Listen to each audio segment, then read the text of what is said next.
저희가 지금 수요일 저녁에는 고린도전서 나가고 있습니다. 지난주에 고린도전서 첫 시간 1시간 했고, 이제 오늘 2시간으로 둘째 시간으로 봤습니다. 고린도 교회 안에는 여러 명의 지도자들이 있었습니다. 그리고 또 교회 안에 그 지도자들로 인해서 좀 서로 이렇게 갈라져 있습니다. 그 사람은 그런 것 같아요. 무리를 짓는 성향이 있습니다, 우리는. 그리고 또 끼리끼리 모이는 성향이 강합니다. 네, 고린도 교회는 유난히 그게 강했습니다. 그래서 교회 안에 크게 네 종류의 어떤 뭐라고 해야 될까요? 조직, 무리, 사람들, 그게 있습니다.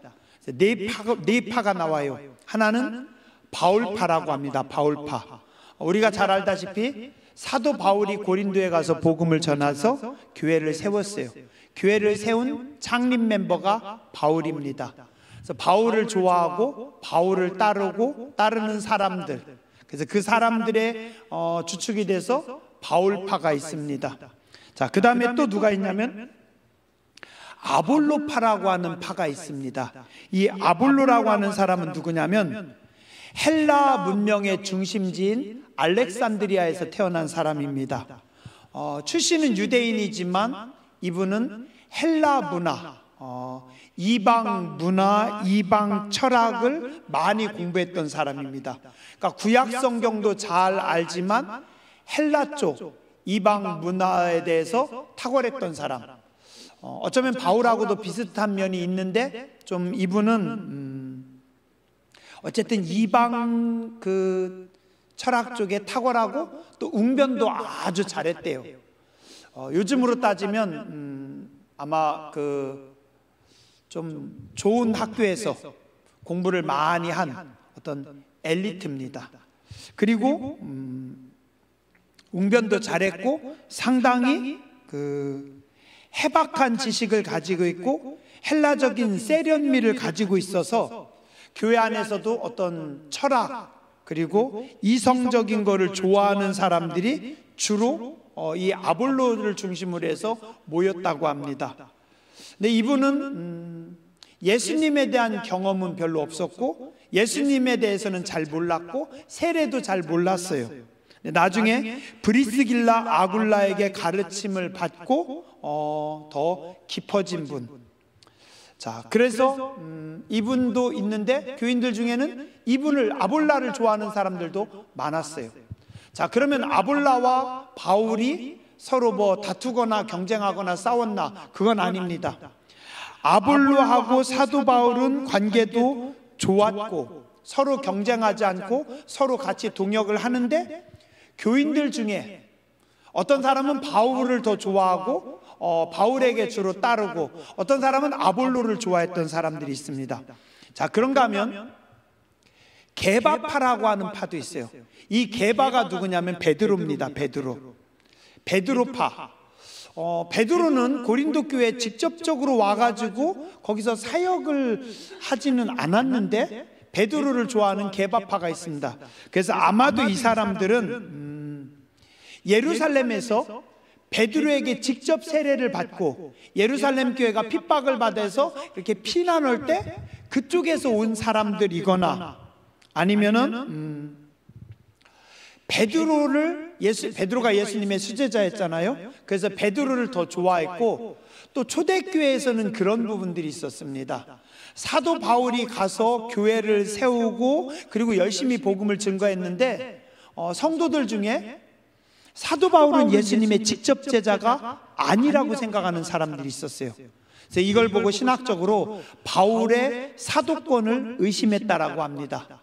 왜냐하면 예수님의 12제자 속에 바울이 있지 않았기 때문에.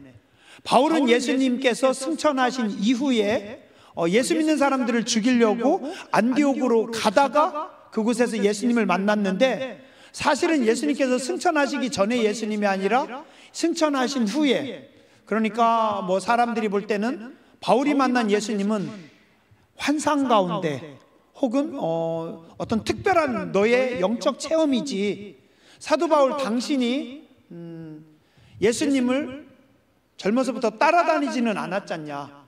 그러니까 예수님에게 직접 배운 예수님의 제자들만 제자들이고, 사도 바울 당신은 인정 못하겠다. 더군다나 당신은 교회를 핍박하던 사람이고, 당신은 예수 믿은 사람들을 죽이던 사람이고, 스데반을 죽이는 데 앞장섰고 돌로 쳐서 죽였던 사람인데, 그래서 우리는 사도 바울 당신을 사도로 인정하지 못하겠다. 초대교회에서 그런 분들이 있었습니다. 그래서 바울이 여러 번 나도 그리스도 예수의 사도로 부름받았다. 예수님께서 나를 직접 부르셨기 때문에, 하나님께서 나를 직접 부르셨기 때문에 나도 사도다. 물론 2000여 년이 지난 오늘날 우리는 사도 바울의 사도권을 전혀 의심하지 않습니다. 그러나 이 시대에는 바울의 사도권을 의심하고 바울을 별로 좋아하지 않고 따르지 않던 사람들도 있습니다. 주로 유대인들 중에, 유대인에서 회심한 사람들. 그래서 이분들은 바울에 대해서는 별로 좋아하지 않고 오히려 베드로가 예수님이 직접 데리고 다녔던 제자였기 때문에 우리는 베드로파다. 그러면 이 사람들은 신앙의 성격도 어땠을까요? 주로 구약을 좋아합니다. 율법을 좋아합니다. 구약의 예전부터 쭉 내려오던 것들을 그대로 지키는 것. 제가 전에 말씀드렸죠. 초대교회 안에는 여러 종류의 사람들이 있었지만 주로 두 종류의 사람들이 있었는데, 정통 유대인이었다가 회심하고 교회로 돌아온 분들. 근데 이분들은 안식일을 지키고 있었어요. 구약의 율법을 지키고 있었어요. 그래서 이들은 돌아왔어도 예수님을 믿지만, 우리는 구약시대 율법, 우리가 구약시대 행하던 모든 거, 할례나 모든 율법들, 그런 것도 우리는 다 지킨다라고 하는 분들이 있었어요. 이분들 보고 히브리파 유대인이라고 부릅니다. 자, 그런가 하면 헬라파 유대인들도 있습니다. 이 사람들은 주로 뭐냐면 밖에서 태어난 사람들, 이스라엘에서 태어난 것이 아니라 밖의 지역, 헬라 지역에서 태어났기 때문에 이방 문화에 익숙합니다. 그리고 이 사람들 중에는 할례를 안 받은 사람들도 있고, 또 구약시대 율법들을 별로 잘 모르기도 하고, 또 안 지키는 사람들, 좀 더 자유롭죠. 그래서 교회 안에 두 종류의 사람들이 같이 있었습니다. 자, 그래서 초대교회 문제가 있었던 것 중에 하나는 또 뭐냐면, 자, 그럼 예배를 언제 드려야 되냐? 유대인들은 안식일이 토요일입니다. 요즘 우리로 따지면 토요일이에요. 그래서 이 유대교에서 넘어온 사람들은 초대교회는 토요일날 예배를 드린 분들도 있었대요. 우리는 안식일을 지켜야 되니까 안식일날 토요일날 와서 예배 드린다. 그런데 또 초대교회는 예수님께서 안식 후 첫날 부활하셨기 때문에 우리는 일요일을 주일로 지킨다. 그래서 우리는 일요일날 예배 드린다. 그래서 일요일날 또 예배를 드려요. 그러니까 초대교회 안에서, 믿는 사람들 안에서 혼선이 있어서 나는 토요일날 예배 드릴래. 그리고 토요일날 안식일날 와서 예배 드리는 사람들도 있고, 야, 무슨 소리야? 예수님께서 주일날 부활하셨는데, 일요일날 부활하셨는데 우리는 일요일날 예배 드릴 거야. 지금 우리는 2000년의 시간이 지나고 나서 교회가 다 정리가 돼서 우리는 주일날, 일요일날 정해진 시간에 딱 예배 드리는데, 이 당시는 이게 좀 혼선이 있었다고 합니다. 자, 그래서 그 베드로파 사람들, 이 사람들은 그쪽을 좋아합니다. 자, 그런가 하면 또 한 파가 나옵니다. 또 한 파는 누구냐면은 이 사람들은 그리스도파라고 합니다. 그리스도는 예수님입니다. 그러면 이게 정통 아니냐? 그건 아니고요. 그리스도라고 하는 이름을 쓰는데 이 사람들은 좀 정확하게 누구였는지는 좀 이렇게 의견이 분분합니다. 근데 아마도 베드로와 성격이 비슷한 지금 말씀드린 유대주의적인 사람들이지 않았을까? 아니면 예수님의 형제인 초대교회 지도자였던 야고보와 그의 형제들을 추종했던 사람들이었거나, 아니면 바울파, 아볼로파, 게바파에 속하지 않고 우리는 그런 거 싫어.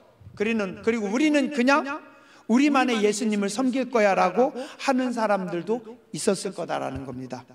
자, 그래서 교회 안에 네 파의 사람들이 모여 있는 겁니다. 자, 요즘으로 따져서 조금 쉽게 설명을 한다면, 나는 목사님 파입니다. 그래서 이 목사님하고 친하게 지내고 이 목사님을 도와주고 이 목사님 쪽에서 설레요. 자, 그 다음에 또 한 분은 나는 김 장로님이 좋아요. 나는 김 장로님이 딱 내 스타일이에요. 우리는 김 장로님하고 함께 할래요 하고 김 장로님 쪽으로 가는 겁니다. 또 다른 분들은 아니 우리는 이 장로님이 좋아요. 이 장로님 쪽으로 우리는 갈래요. 그런가 하면 또 다른 사람들은 아니 우리는 박 권사님이에요. 박 권사님 표로 갈래요. 그래서 고린도 교회가 네 종류로 사람들이 나누어져서 있었던 겁니다. 사도 바울이 그 고린도 교회에 들어가서 설교를 하는 겁니다. 여러분들 가운데 이렇게 분쟁이 있고 서로 다툼이 있다라는 것을 들었습니다. 근데 천만 다행인 거는 나는 두 사람 외에는 여러 사람에게 내가 세례를 주지 않았습니다. 자, 여러분들 보세요. 내가 여러분들을 구원하기 위해서 내가 십자가에 죽었어요? 아니잖아요.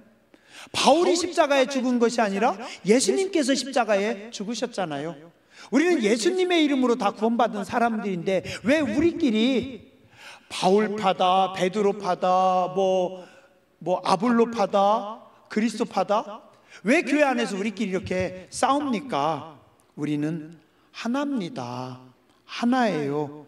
한 마음으로 한 뜻으로 교회를 섬기며 우리는 나아가야 됩니다 라고 사도 바울이 지금 이야기하고 있습니다. 우리는 예수님만 증거하고 우리는 복음만 전합니다. 교회 안의 분쟁과 다툼은 요즘만 있는 것이 아니라 옛날에도 있었고 고린도 교회도 이게 참 심해가지고 힘들었다고 합니다. 우리가 서로 무리짓는 성향이 있고 서로 또 나하고 친한 사람이 있고 또 나하고 말이 통하는 사람, 또 내가 좋은 사람, 내가 가까운 사람 있을 수 있습니다. 그러나 너무 나하고 친한 사람들만 어울리다 보니까 다른 사람들을 비방하는 겁니다. 바울파는 이게 문제고 게바파는 이게 문제고 아볼로파는 그게 문제고 어떻게 돼요? 교회 안에서 서로 나눠져 가지고 싸우고 있는 겁니다. 그렇죠? 가끔 그런 경우도 봤어요. 조용히 기도하는 거를 좋아하는 분들이 그럽니다. 좀 교회에서 좀 시끄럽게 좀 하지 마. 심란하게 좀 하지 마. 그냥 조용히 기도해. 근데 또 좀 열정적으로 기도하는 분들, 뜨겁게 기도하는 분들은 야, 그게 기도니? 기도를 하려면 좀 부르짖어서 세게 기도를 해야지. 한번 여러분들도 거수 한번 해보라고 해볼까요?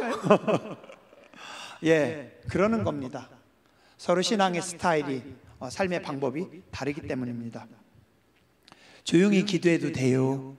조용히 기도하는 것도 좋습니다. 그 속에도 은혜가 있습니다. 또 부르짖어 기도하는 사람들은 또 부르짖어 기도하면서 은혜를 받습니다. 어떤 사람은 유난히 찬양을 하면서 은혜를 받는 분도 있고 어떤 사람은 성경을 조곤조곤 설명해주고 조곤조곤 풀어줘야 좋아하는 분들도 계시고, 그죠? 다 다릅니다. 다 달라요. 어떻게 하라고요? 그걸로 우리 싸우지 말자는 겁니다. 그걸로 우리 싸우지 말고 서로 다투지 말고 교회 안에서 파당 나눠서 불편해하지 말고 서로 이해하면서 신앙생활 합시다. 우리 다 예수님 믿는 사람들입니다. 그리고 서로 포용하는 마음이 필요합니다. 그리고 우리는 서로 존중해야 됩니다. 자, 한번 따라서 하시죠. 서로 이해하며 살아야 됩니다. 서로 포용하는 마음이 중요합니다. 서로 존중해야 됩니다. 잘 안 되죠? 그래요. 우리 잘 안 돼요. 왜냐하면 나랑 비슷한 게 맞는 것 같아요. 그리고 나랑 다른 사람들은 꼭 틀렸다고 생각해요. 아니에요. 나랑 달라도 틀리지 않습니다. 어떤 사람은 빠르게 막 달리는 사람 있고 또 빠르게 달려가면서 일을 처리하고 달리면서 수습하는 사람 있고 어떤 사람들은 다 계산하고 차곡차곡 준비하고 한 발짝 한 발짝 가는 사람도 있고 교회 안에는 빠른 사람도 필요하고 차곡차곡 이성적으로 하고 가는 사람도 필요하고 찬양을 좋아하는 사람도 필요하고 말씀을 좋아하는 사람도 필요하고 조용히 기도하는 사람도 필요하고 뜨겁게 기도하는 사람도 필요하고, 그래서 오늘 사도 바울이 10절에 말합니다. 형제들아, 내가 우리 주 예수 그리스도의 이름으로 너희를 권하노니 모두가 같은 말을 하고 너희 가운데 분쟁이 없이 같은 마음과 같은 뜻으로 온전히 합하라. 한 마음 한 뜻으로 서로 존중하면서 교회를 세워가기 원한다라고 사도 바울을 통해서 하나님께서 말씀하십니다. 우리도 자꾸 좀 열어야 돼요. 나하고 다른 게 틀린 게 아니라 다른 거고, 그 다른 사람도 필요합니다. 그죠? 예, 우리가 그런 마음으로 교회를 사랑하며 섬겨야 할 줄 믿습니다. 하나님, 세상에서는 사람들이 내 편이 있고 네 편이 있고 내 당이 있고 내 당이 있습니다. 그리고 또 내 편이 아니면, 내 당이 아니면 서로 사정없이 칼을 빼고 서로 휘두르고 서로 상처를 주고 많이 공격합니다. 그러나 우리 교회에서는 우리 모두 다 하나님의 자녀들입니다.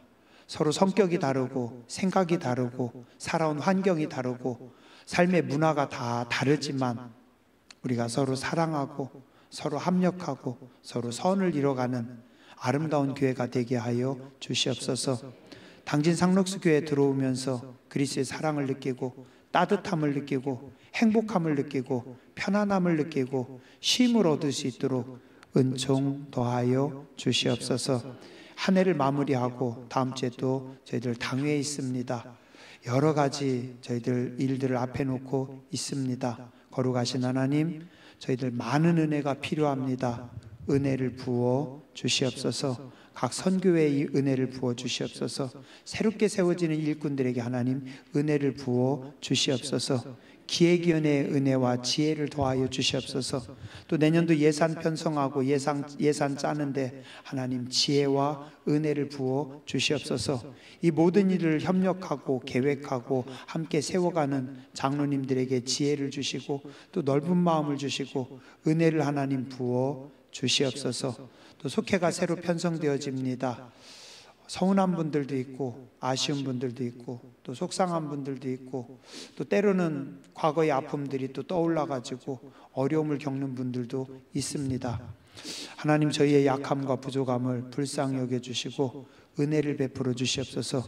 모든 관계 속에 은혜를 베풀어 주시옵소서. 성령님께서 함께하여 주시옵소서. 속회가 잘 세워지게 해 주시고 또 하나가 되게 해 주시고 하나님께 영광 돌릴 수 있도록 은총 더하여 주시옵소서. 교회, 학교, 중고등부 모든 교육부서 위에 은혜를 더하여 주시고 찬양대, 찬양단, 또 여러 가지 교회 찬양으로 봉사하는 분들, 또 여러 가지 교회 일들 하시는 분들 한 분 한 분이 은혜를 베풀어 주시옵소서. 모든 부서의 모든 주의 백성들에게 은혜와 기쁨을 더하여 주시옵소서. 우리 교회가 그리스도의 향기가 있게 해주시고 선한 영향력이 있는 교회가 되게 하여 주시옵소서.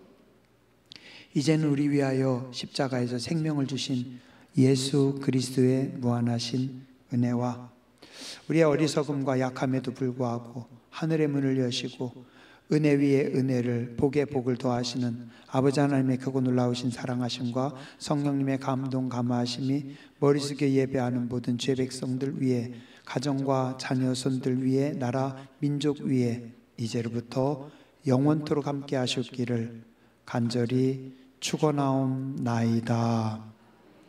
아멘.